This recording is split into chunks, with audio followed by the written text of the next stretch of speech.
It was a typical Tuesday night. I had just finished all of my work for the next day and decided that Wednesdays are always the slowest, most boring days in the week. So I decided to make my next one a bit more interesting.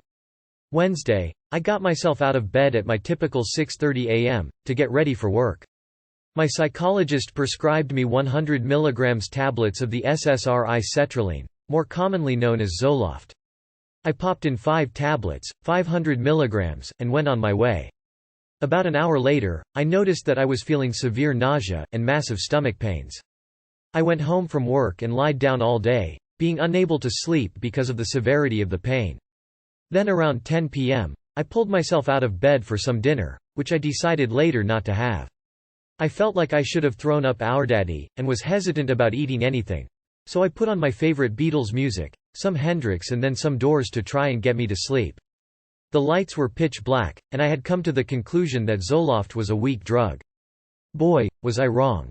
About 5 minutes later, while I was staring at my ceiling and listening to the Grateful Dead, I noticed that my wall was flowing, literally like an ocean, to the music. It was rotating, shifting, flowing, in every possible direction, across the ceiling of my room. I then saw these bright orangish-red plasma-like objects dance across the ceiling and clash together, creating an even bigger object. This lasted for about an hour or so, until everything went quiet. Well, that's it. Looks like I'll be going to bed now, I said to myself.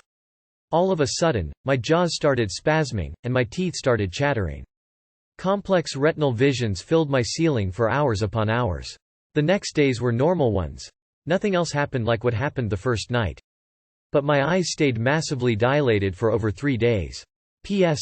I do not recommend taking more than 400 mg. The deaths from Zoloft occurred on 500 mg and more. Happy trails, and take it easy.